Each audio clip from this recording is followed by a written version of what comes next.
I was hoping this works. Oh my goodness, that's too cool. The pressure. Dr. Stamatopoulos, Ms. Miller, Ms. Parks. It's too much greatness. Stop. Can I not live stream to YouTube and Facebook at the same time? Oh my goodness. It is live right now. Pressure.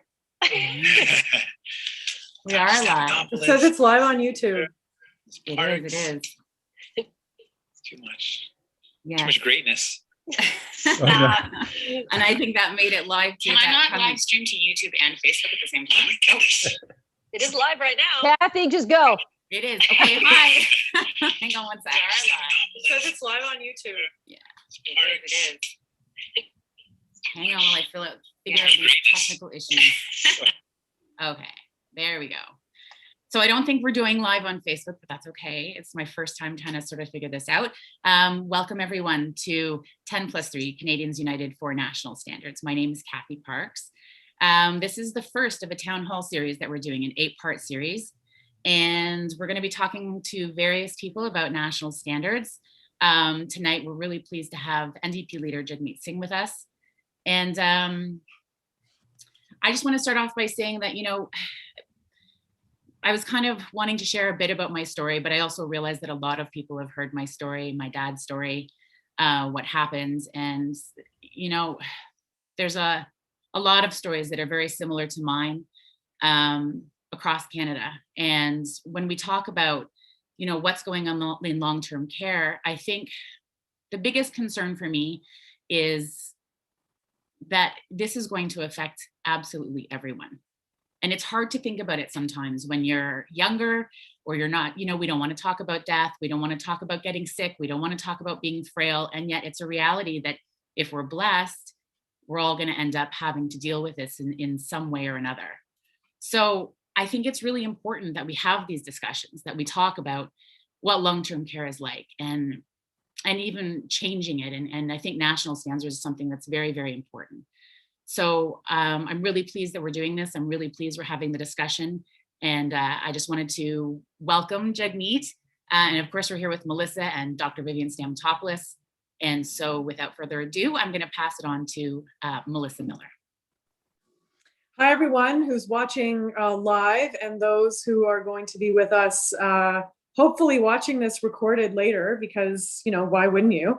For those of you who don't know me, I am an elder advocate and nursing home negligence litigator, and I'm a partner at Howie Saxon Henry. I've really made a career out of helping injured people, which is how I got into nursing home negligence litigation and met wonderful families like my clients, Kathy Park and Vivian Stamatopoulos, who co-founded Canadians for Long-Term Care with me, really out of necessity. For me, I mean, over the course of the last several years focusing on this area of litigation, I've just heard literally hundreds upon hundreds of horrifying stories from families about how long-term care has failed them. And, you know, in most cases, and we're going to talk about this a lot with Jagmeet, I know we will, that you do not get what you pay for necessarily. You know, you might think that you're paying, you know, for a for-profit company or to run a long-term care home, that it's going to be better than maybe a publicly funded one. And we've now learned, unfortunately, that the inverse of that is actually the truth. The other thing that I've heard consistently from families over the years is they want accountability. And what I've learned is that individual lawsuits really only account for a small portion of that accountability. And I started telling families, you know, enlist the help of your MPPs, go to the Ministry of Health, talk to these advocacy groups. But I kept hearing the same thing from them over and over and over again. Melissa, this isn't enough. Melissa, they can't do anything. Everyone's telling us they can't do anything. This is just the system. This is the way it is. And then COVID hit. And the rest of the country was awoken to the sad reality of what's been happening in long-term care across the country, something that I've known and many thousands and thousands of families have known for years. COVID highlighted these longstanding problems that we know have been in existence for a long time. So, and we've also seen there has been a vast difference in the handling of COVID in long-term care homes across the country, from province to province and from facility to facility. So I banded together with my clients out of necessity who were really fed up. And, we started advocating towards common goals. And, that started off lobbying our provincial government. Our provincial government here in Ontario happens to fight with us at every step of the way when it comes to long-term care, repeatedly, and making it increasingly difficult for families to have any relief whatsoever, and seemingly to do the opposite of what is needed to protect the most vulnerable members of our population. And, that led to a demonstration on Parliament Hill in November called Broken Hearts and Empty Shoes, which I know many of you attended. And wonderfully, Jagmeet came and supported and spoke at to support the issue of long-term of national standards for long-term care. We heard from our Prime Minister, who said that every citizen should have the same best quality of care no matter where you live. And I would add, and I'm sure Jagmeet would agree with me, no matter how much money you have, just like healthcare. So it seems so obvious to me that, what we need is a standardized level of protection across the country for our most vulnerable. It seems odd and foreign that this is something that we have to fight for, but it's apparent that we do. And that's because we need a cultural shift in attitude towards our most vulnerable. As Kathy said, this is something that if it hasn't touched your life, it will in a very big way.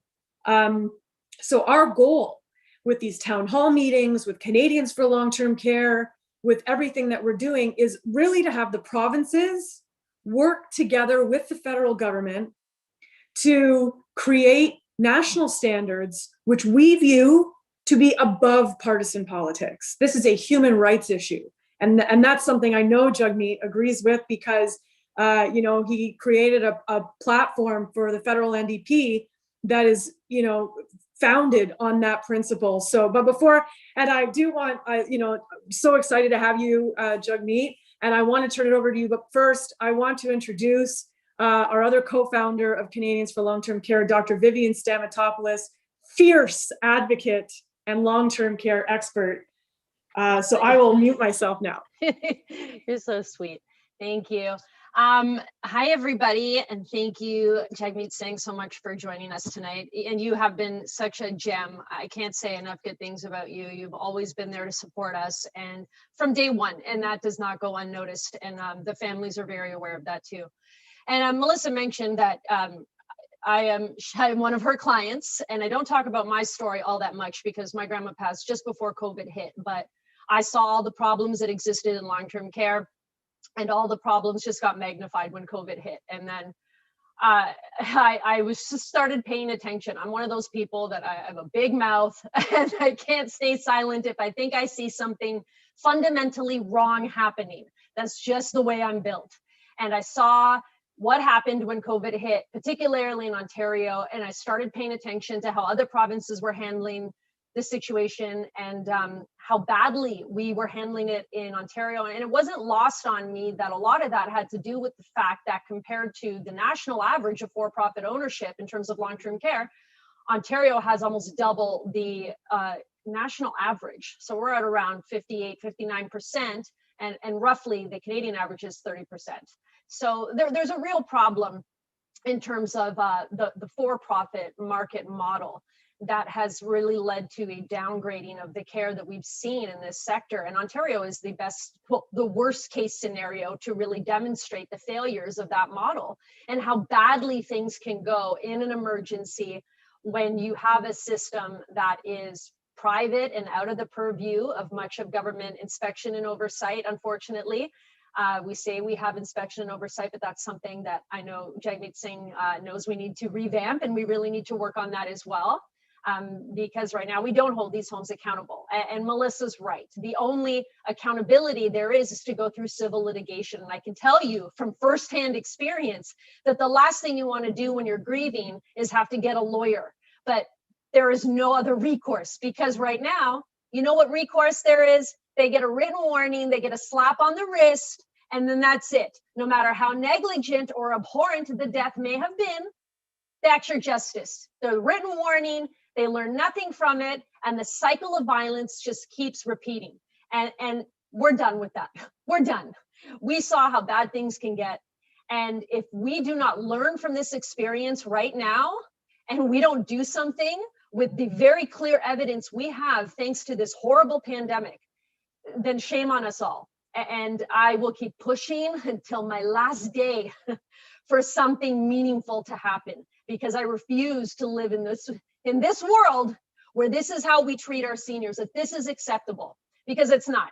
So to all those leaders who don't want to get on board, and I know, Jagmeet, you're not one of them, but to all of those who don't want to get on board, be prepared. I will be coming for you in my Vivian advocacy way.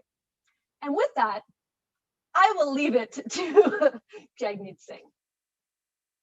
Wow. Thank you. Thank you. I'm honored to share the platform, the stage with such powerful people, but I also got to admit, I mean, I've got to acknowledge powerful women that are leading the cause, they're leading the way. And each of you has made a lasting legacy and impact already. And I know you're just getting started, but you've already left a legacy. And I don't know if you know this, but a lot of people feel anger and frustration about what's going on, but don't know how to voice it. And you all have voiced that. So you are the voice, not just for your own, and Kathy, your case, you know, your own personal experience, but you're the voice, Melissa and Dr. Vivian, you're the voice for so many people that are going through this right now, that have just gone through this, that don't know what to do, feel helpless, feel like there's no way to raise their voice. You are their voice, and it's really powerful. And I just want you to know how much it matters, not just to, you know, me to see what you're doing, but to the people that are living through this right now. You've given so many people hope, and just voice their frustration in a way that, you know, people nod along and say, that's how I feel. That's what I'm going through, when they hear you speak. So thank you for doing that. And on long-term care, you know, yeah, like, how do we want to treat our seniors? Like, how do we want to treat people that are amongst the most vulnerable? Because in long-term care homes, it's not just seniors that are unable to stay at home. So these are amongst the most vulnerable. And you judge a society by the way they treat the most vulnerable. And particularly people that have sacrificed and given us so much, have given of themselves and given back to the country. And it's hard to imagine the loss, like what's really going on. When we hear the passionate words from advocates like all of you, it breathes some life into what's going on. And I turn back to Melissa and Kathy and all the folks that organized the empty shoes, the broken heart, or the empty shoes, what it really depicted, to see that. And I've gone back to this many times, because when you look at the lawn of Parliament, there's been protests there before, there's been lots of people there, but this protest was the absence of people. So normally you see, you know, 100 people, 1,000 people show up to say, we demand this. But seeing the empty shoes is to show where we've lost people. These are loved ones we've lost. And I think that was a really powerful way to capture that. So yeah, I think enough's enough. Like, this is a problem that Dr. Vivian pointed out has been there for so long. This is a decades long problem that COVID-19 has exposed. And we've got some concrete solutions.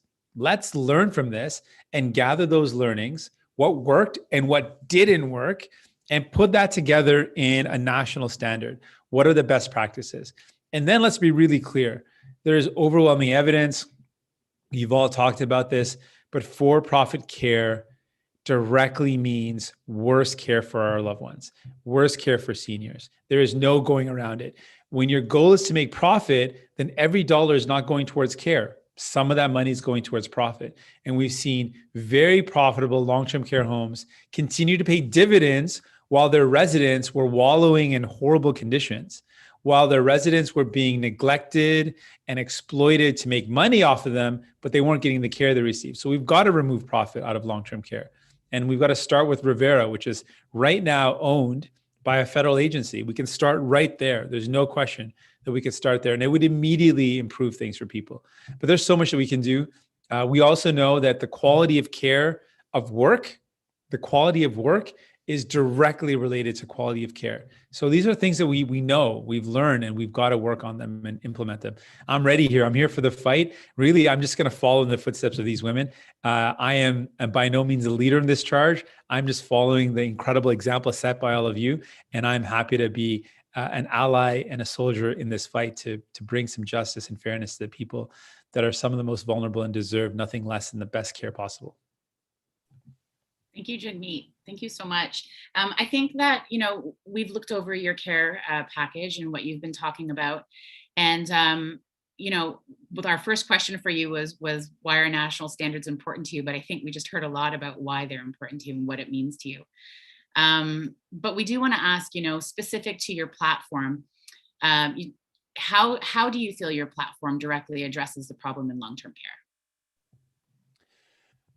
I think the things that we've learned from this are that we can have better practice in place, and that these practices will literally immediately change the way seniors are cared for, loved ones are cared for in long-term care. So the platform really is about how do we immediately get to work to improve the conditions? And some of the things we can do right away. We know that if there's more hours of care, if there's more staffing levels, that directly means that seniors get better care, that they are more cared for, that their outcomes are better. We know evidence. There's overwhelming evidence when you've got higher hours of care, higher staffing levels, more care, you get less infections, less loss of life, better quality of life for the residents. So that's one really key piece. And the profit, getting profit out of long-term care. I don't care what, Justin Trudeau says or anyone else says that says, oh, it's not about that. It is about that. It is so clear that profit directly means that corners are cut, food quality is cut, hours of care are cut, and those cuts aren't just happening in a vacuum. Every one of those cuts mean less care for our seniors and loved ones in long-term care. And that less care doesn't just mean arbitrarily less care. It means they're more likely to get sick and more likely to die, just to be blunt. That's what it means. And that's why the platform we put forward is about improving that care, getting rid of profit, and immediately uplifting the people that deserve this uplifting immediately. I'm glad you mentioned that, Jagmeet, because it's so true. I mean, the profit model has been linked to so many terrible outcomes, and people can try to deny that the for-profit model has a difference or an effect on the care, but the body of literature speaks for itself. The undeniable data through COVID speaks for itself.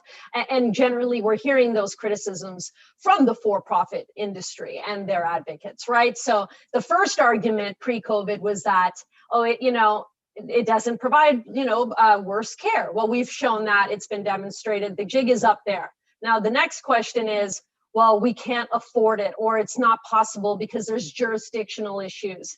And before reminding people that we know from firsthand experience that public health care is cheaper when we compare ourselves to the US, the privatized option, let's not forget about that. We have the proof is in the pudding. We have the pudding. I love pudding. Why am I talking about pudding? But now I want pudding. But nevertheless, the point is, we know it's more equitable. We know it's more cost efficient. So people talking about costs, that can go out the window as well. That's not the issue. The issue we're having now is people saying it's jurisdictional. And I think that's the most frustrating part that we encounter when we're having conversations with people. And we're from the place that most families in public are, where jurisdictional, schmersdictional, right? The people are dying. We need to do something. So I wonder, how do you approach that conversation in terms of jurisdiction? How do you respond to those people? The only people that are hiding behind jurisdiction are people who are heartless and don't understand the loss that's being suffered. Because there's no way, if you've seen a loved one lose their life to the conditions in long-term care, that you would ever dare use the excuse of jurisdiction. We live in a country that's federalist. Of course, there's jurisdiction, but it should never be used as an excuse. The Constitution is supposed to provide more rights, not be used as an excuse or a barrier to getting things done. And we've got really good examples. If politicians stuck to jurisdiction as an excuse, we would never have universal health care. It did not come about until there was federal leadership that said, hey, let's get this started. Let's make this happen.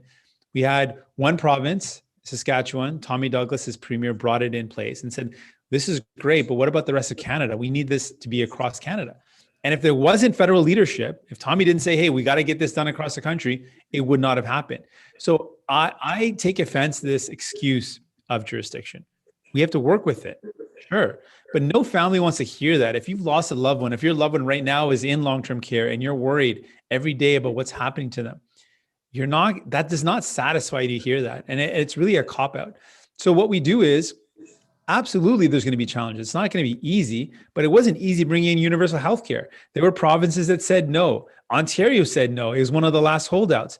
But now if you ask Ontarians, one of the things they're most proud of, one of the things Canadians are most proud of is our universal healthcare system. So the same way we can have federal leadership and say, enough's enough. We need to improve the quality of care immediately. We need to bring long-term care within the same principles of the Canada Health Act, which is one of the tools that was used to actually completely revolutionize healthcare was the Canada Health Act. We're saying let's use those same principles that are already agreed upon for all the constitutional lawyers out there, which seems a lot of critics of bringing in change want to all of a sudden become constitutional lawyers. Well, it's well established that people believe in the Canada Health Act.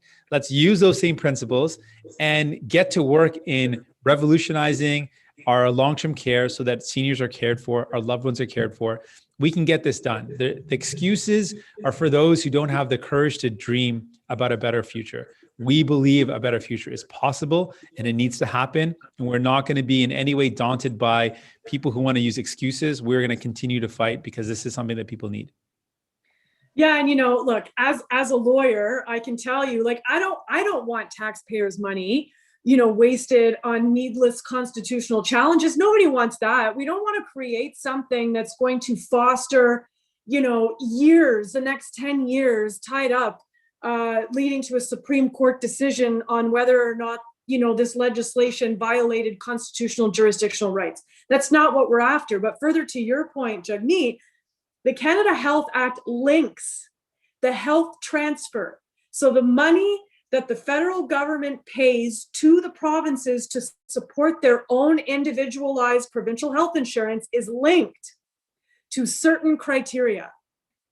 That is what we propose needs to be done with respect to national standards for long-term care.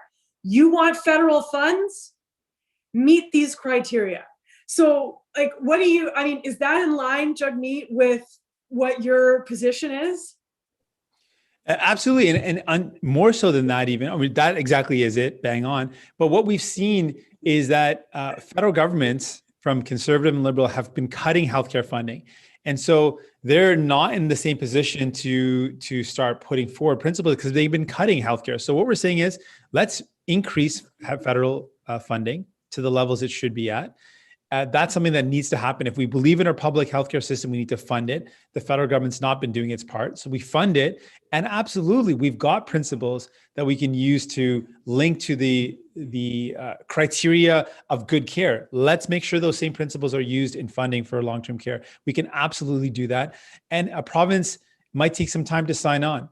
We don't want to create a fight, but we want to show people that there is a way forward. We know certain provinces will sign on to this idea, say we need funding, we believe in standards of care, let's do this.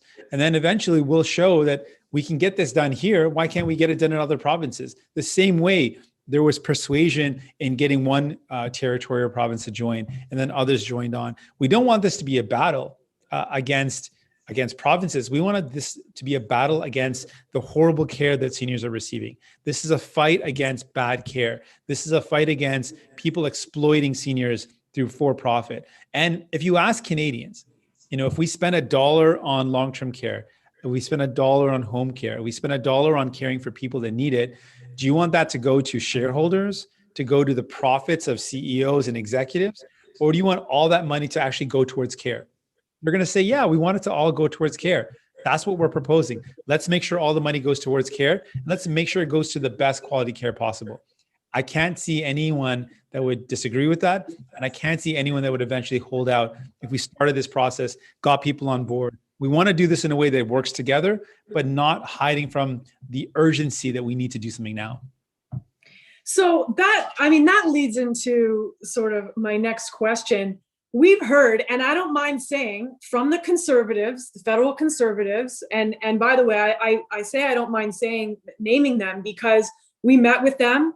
We invited them to participate. We invited them to participate in Broken Hearts, Empty Shoes, because like I said, we don't see this as a partisan issue. This is a human rights issue. But what we've heard from the conservatives and what Aaron O'Toole said publicly, it was in a recent Toronto Star article, not in support of national standards. And in a recent meeting that Kathy and I had with a member of his team, it was, they don't agree with the top-down approach. It adds to the bureaucracy and the red tape. What's your opinion about that? It's a ludicrous claim. It doesn't hold any water at all. They're just unwilling to take a stance to defend the people that need help the most. There is no justification in that. What we're asking for are things that already provinces have agreed with. They agree with the principles, the 5 principles of the Canada Health Act. It's already agreed. Let's apply that to long-term care as well. Really what we're saying is what should have happened a long time ago. It's unfinished work. And so the top-down approach, in the sense that, we're not dictating these things. These are things that are going to be the best practices as provinces and territories and experts are bringing forward. What are the best practices?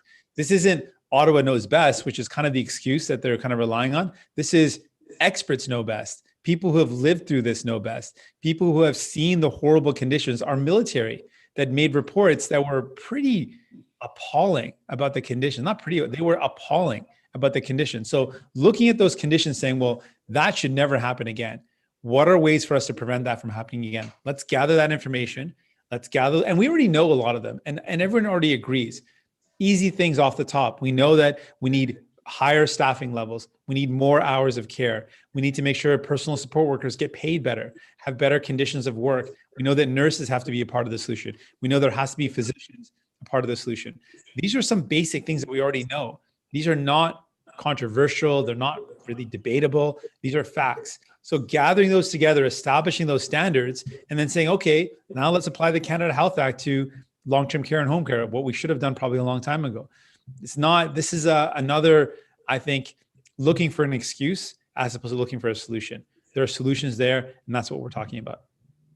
Well, and isn't equating standards that are akin to human rights to red tape like the most dismissive act? Oh, I didn't think about that. Yeah. I mean, it's kind of mind-blowing that we're talking about seniors' rights as being red tape, which, by the way, the provinces currently get a blank check from the federal government for long-term care.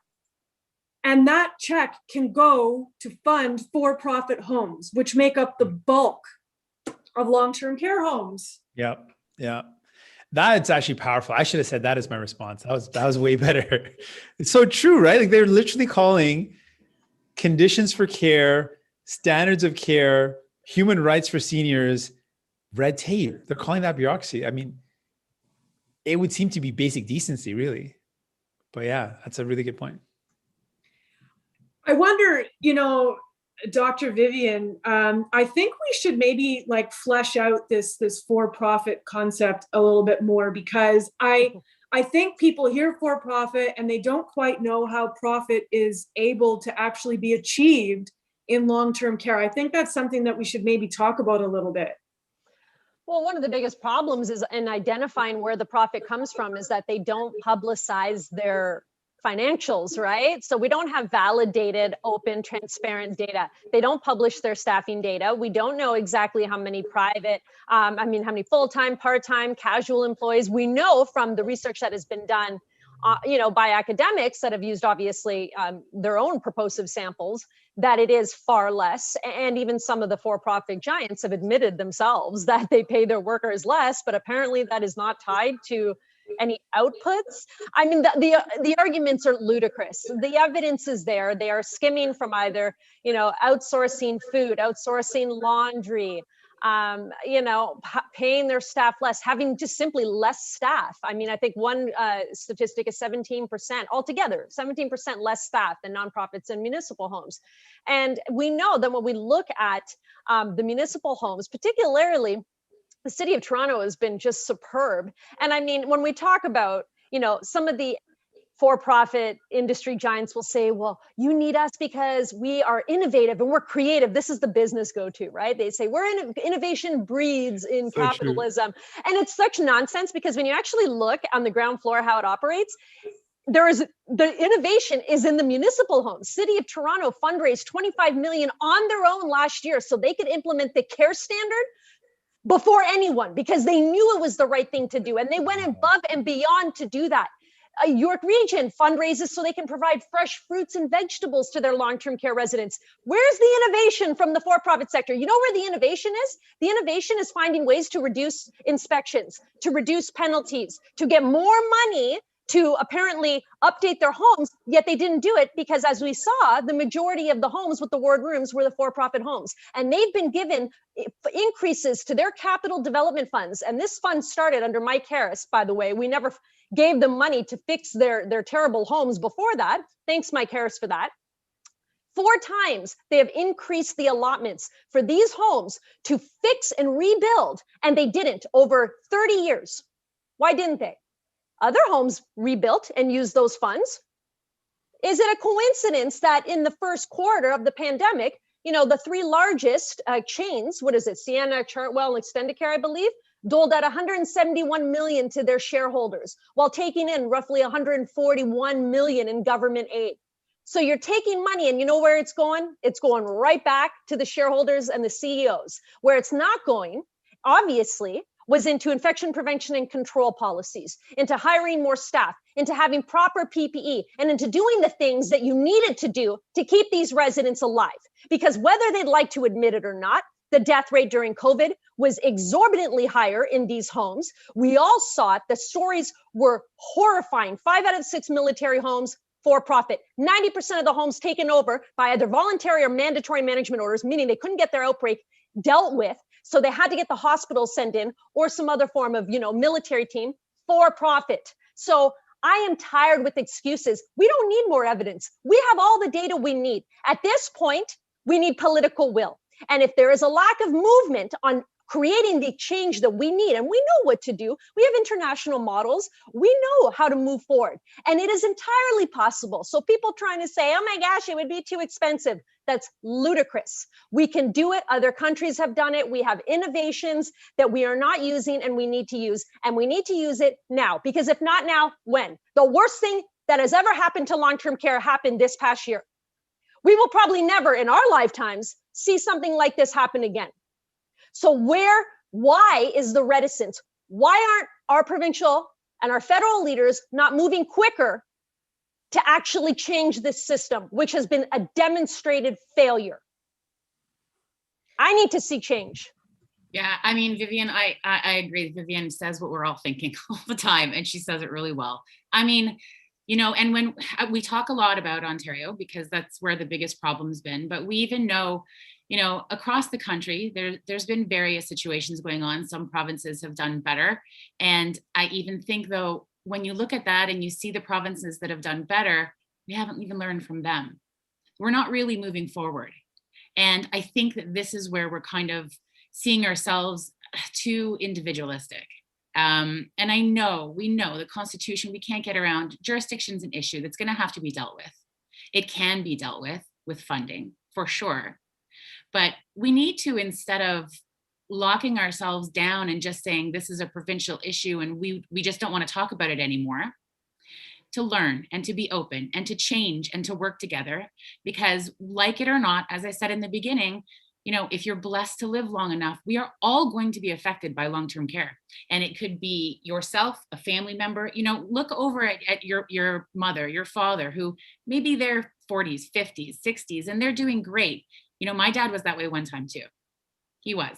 And if you ever asked me if I wanted to put him into a long-term care home, I would have said over my dead body. But you get there and you find out that it's not a choice. It's not an option. It's just something you have to do. And we all need to be having this discussion, and we all need to be looking for changes. And I think that when we start to realize that national standards are something that's going to benefit the country, just like we're so proud of our universal health care. This is something we can be proud of when we change it and know that we took the steps to take care of the people that we really need to take care of. So I just my 2 cents. Oh, it's so true. Yeah. So no, go ahead, Jagmeet. I was going to ask you a question, but go ahead. Oh, I was just going to say, like, if you think about it, just the urgency of the time, like after what we saw, and after the lives that were lost, after the horrible conditions we just experienced, that, you know, if not now, when will we ever see change? Like, there is an urgency, and I really don't want this to become, we deal with the pandemic, people get vaccinated, and then we forget about long-term care, because that's a real fear. That's a real fear. And that's why the urgency and the momentum that we have right now cannot end. We have to use this momentum to get something done. And that's why I'm here, and I'm just in awe of all the work that you've been doing. And we're pushing for some real changes now to use this momentum to get something done. The question I was going to ask you, Jagmeet, is how important is transparency in your views on the need for these national standards from the provinces? Yeah, transparency is key. Like, one of the transparency, and I would say enforcement. Like, we need to know exactly what's going on. We need to be very clear with, this is our goals. These are the standards. This is the transfer, and these are the outcomes we expect out of it. We've got to be very clear about that. And we've got to be clear with Canadians. I think Dr. Vivian was touching on, you know, we don't know where all of our public money goes. Like, where is it going to when it goes to a for-profit home? It's not clear. And how is it possible? How is it possible that you have for-profit companies that are providing long-term care that take public money and they pay out a dividend? The reason why they took public money is they're saying that they're at a loss, that they're suffering a loss, or their incomes are down, or their revenue is down. Well, you don't pay out a dividend if your incomes are down or if your revenue is down. You don't do that. You only pay a dividend if you're actually successful. It's a mark of success. So you've got companies openly flaunting the rules, saying, yeah, we did well, we're paying out a dividend to our shareholders, while they've got horrible conditions, while they've cut care, while they've cut hours, they've cut the quality of food. So, I mean, we need transparency. We also need enforcement. And one of the paths to getting rid of some of the for-profits is, you know, if you're a for-profit and you violate something, you get a slap on the wrist, a minor infringement, minor infraction. Well, what is that going to do? Stiff, aggressive, massive financial penalties.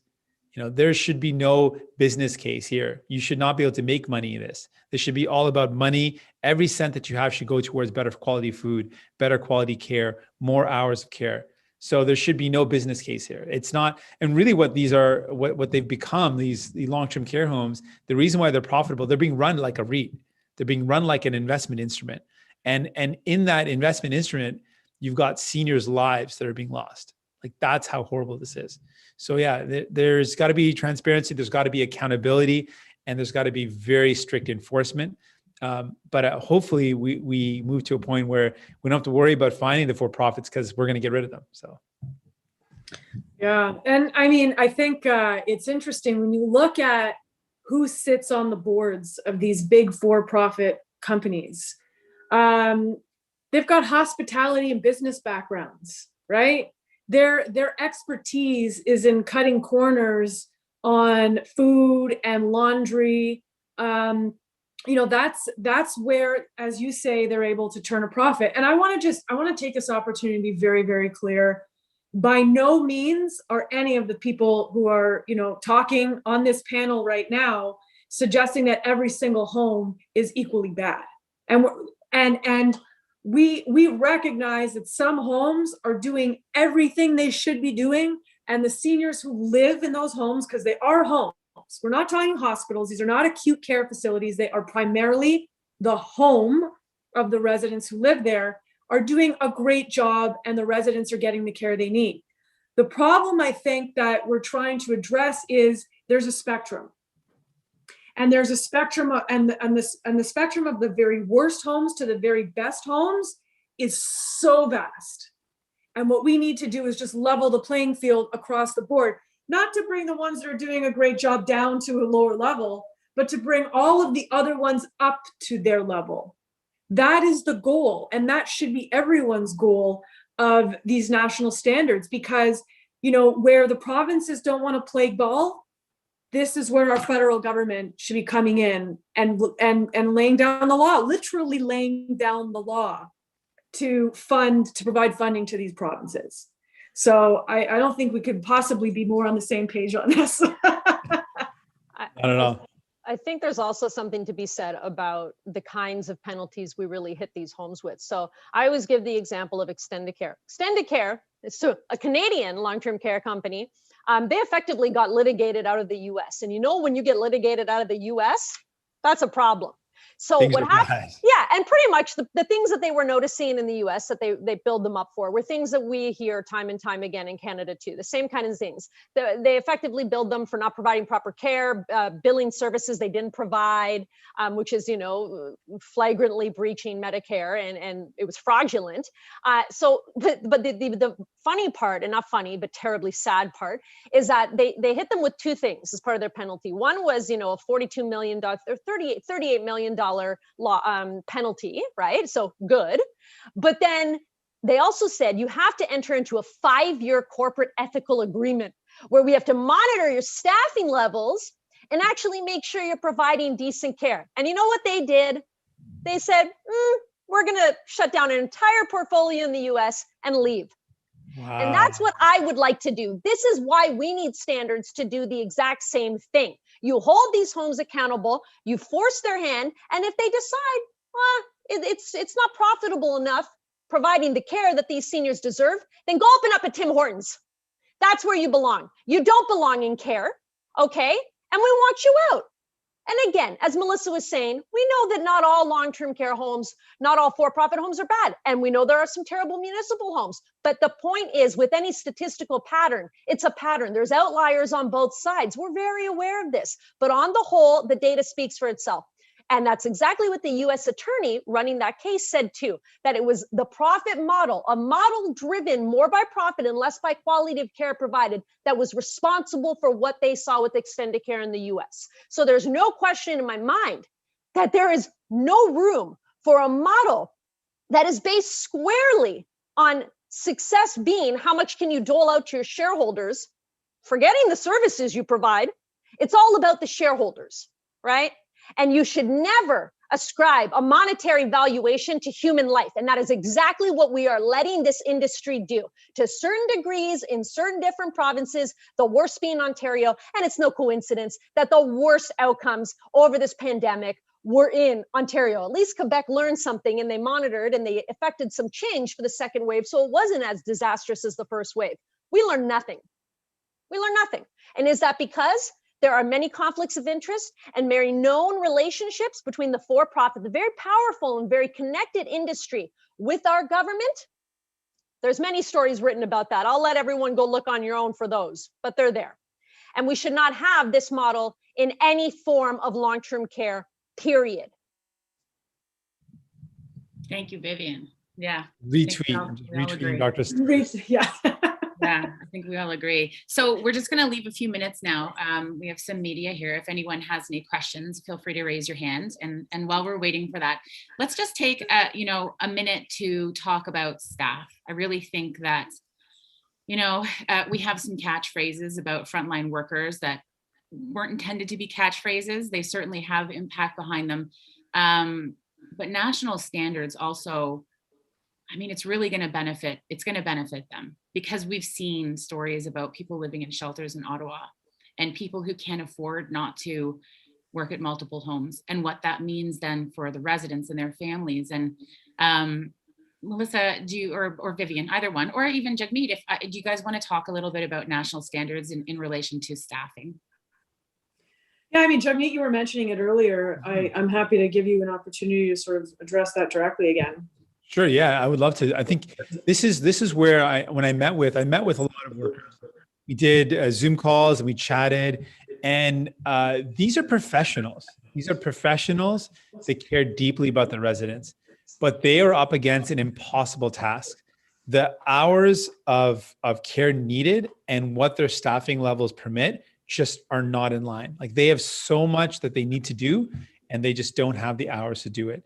And then on top of that, these are professionals providing really important care that aren't being paid like professionals. And so they have got to work in multiple different homes. And we heard the horrible story of someone providing personal support work care, but had to live in a homeless shelter. That is a direct result of workers not getting paid enough. So these standards, the really beautiful thing about having good standards is that not only is it going to improve the work conditions for the worker, but we found that when you improve the conditions of work, it directly improves the conditions of care. So if workers are paid well, if they are respected with the dignity they deserve for the work that they're doing, if there's enough hours of care, if there's enough level of staffing. I remember me speaking with a woman who said, we're supposed to do, 10 hours of care, but we only have 5 hours to do it. Like, how do we do that? Because there's not enough staff. They need twice as many people in some cases. And she, would come home and say, I used to be so proud of the work I did. I was so proud of how we cared for our seniors. And now I come home and I'm not proud. And I had to tell her, it's not your fault. You're doing your best.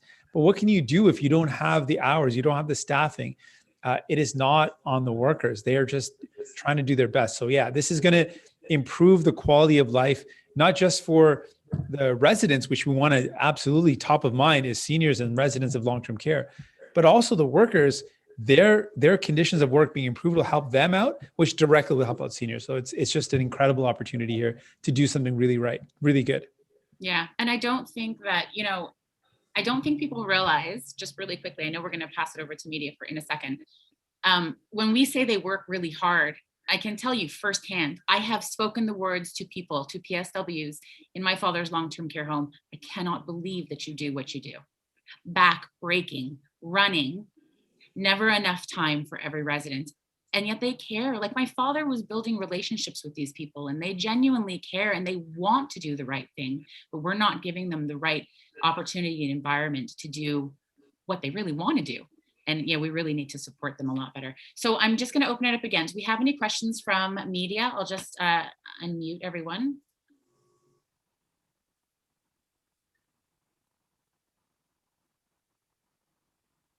Okay. I don't think we have any questions from media. I'll just add on to what you just said there, Kathy, while we wait, maybe while some of the media are trying to figure out their questions. But something that you said, and I think it's something we've been circling around, and I'm sure we'll hear, from other guest speakers on our town halls that we'll be having weekly, is that concept of relationship building between the resident and the staff and how important that is, because that's the center of care. It is primarily a home. I still have a grandmother. She just turned 99 years old in long-term care. And, my grandmother has dementia. So when I do the video calls with her, like it's very advanced. She's almost nonverbal. She doesn't know who I am. It's the workers there who fill me in and give me an update and know how to communicate with her so that I can communicate with her. That knowledge and relationship building and queuing, just the little things, the littlest things in long-term care when people can't speak for themselves, snowball into huge things. Knowing when someone doesn't want to wear a denture is so critically important because that could ultimately lead to dehydration and malnutrition down the road. Those tiny things matter so much, and the staff they're just gold. They know they're the ones who have all of that information. So, it really is bolstering them and giving them an opportunity to build what they know they need to do with the residents for the care of everyone, for sure. And no questions, Kathy? No, I don't. Yeah, I'm off mute. I always have to check. Are we off mute? No, I don't think we have any questions. So, you know what? It's our very first town hall. It was an absolute pleasure having you here, Jagmeet. Thank you so much for joining the discussion with us. And we've been talking about this for a long time, not long enough, not as long as many others, but I don't think it's a conversation that we're willing to drop anytime soon until we see some real change. And that's why we do what we do. As Melissa often says, we're people with full-time jobs, and yet it's important enough that we have to keep speaking. And we really want all Canadians to sort of stand up with us, because we know it's there. We know people are saying it. 86% of Canadians want to see change in long-term care. The public is So, behind us. yeah. The public is behind us. Where we're not is the political will, and a very powerful industry working against us right now. Very powerful for-profit long-term care industry. And right now is the time for courage. Right now is our Tommy Douglas moment, right? Right now, we need to do something that we look down 10 years down the road and we say, my God, I'm so happy we did this, because look how better off we all are for it. Look how better we all off compared to the US for our universal health care. Why don't we have that for long-term care? Yeah, and that moment when you have to put your loved one in a long-term care resident is no longer such a scary, terrifying, horrible thing to do. Right. Yeah. It shouldn't be scary, right? If it was like we're dropping off our loved one in a hospital, right? We'd be like, oh, the hospitals are good. You know, we know there's good quality care. I'm not afraid. If my mom has got to go into the hospital, I'm not worried. But yeah, there's a lot of fear with this decision. And like you were saying, Kathy, at some point or another, if we're blessed, if we're lucky enough, we will live to the age where this will be a reality for us or someone that we care about. Everyone in our country will have to be faced with this issue at some point in their lives. And the question is, do we want to be faced with this and be afraid because we're not certain about the care that our loved ones are going to receive? Or do we want to be faced with this opportunity and say, you know what, they're going to get good care. I'm not worried about them. That's really what we want. We actually call it that. We want this care guarantee, that a loved one has the guarantee. Like everyone knows I'm going to be okay if I send my parent there, or if someone I care about, if they go there, they're going to be okay. The resident, the senior or the resident has to have a guarantee, like I'm going to be okay here. The worker needs a guarantee that I'm going to do this important work, but I'm going to be okay. So really it should be a care guarantee for all three, for the family, for the resident of the long-term care home, and for the worker there. Everyone should know things are going to be okay. And really that's what this opportunity is, to make sure we make the right decisions now, so that years from today, we look back and say, you know, we did the right thing. We stopped this tide of horrible care. We turned back this horrible trend, and we actually did something right, where we took care of people and made a difference. Yeah. Well, you know, thank you so much for championing this cause, Jagmeet. You always have the little guys back. That's for sure. And let us not have all of those who've died in long-term care have died in vain. Right. Let us not that be for naught. And, you know, we are going to continue to support you, and we love and appreciate your support of us. Thank you so much again for appearing on our first town hall. Yes, this is awesome. Keep it up. Keep it up. This is beautiful. Keep it up. I'm honored to have been on the stage with all of you. And I said this before, and I really, if I could, my last word would just be that what you're doing in every one of you in a different way, right? Bringing your lived experience, bringing your legal experience, bringing your professional doctoral experience. Every one of you seriously is bringing a voice. Sometimes it's compassion, the care. Sometimes it's the visceral anger. Sometimes it's just the logic. We know who each one is, right? Sometimes it's the logic, like, you know, here's the path. Why don't we just do this? And each of you represents the voice of people, what they're going through right now. You were doing such an incredible job of capturing the real life experience of so many Canadians, their sadness, their fears, their anger, their frustration, and their hopes for better outcomes, their hopes for a better future.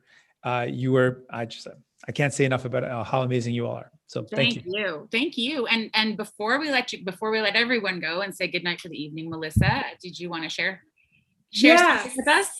Okay, thank you for reminding me. These town hall series that are happening weekly until April 20th are going to culminate in what I can only describe as an epic day of action across Canada. There is going to be another national demonstration, but this one is going to be a little different than our last one. You'll have to stay tuned for those details. It will be, right now we're expecting it to take place on April 27th. Details to come. You'll have to keep tuning in and check out our Facebook page. All of these episodes are going to be recorded and found on our YouTube channel. So also subscribe. Yes. Okay. Thank you, everyone, guys. It was a great discussion. Jagmeet, thank you again so much for taking the time. Thank you. Oh, my pleasure. My pleasure. An honor. Thank you. Take care. All right. Have a Bye, good all. day, guys. Y'all are really awesome, eh? Just anyways, see y'all.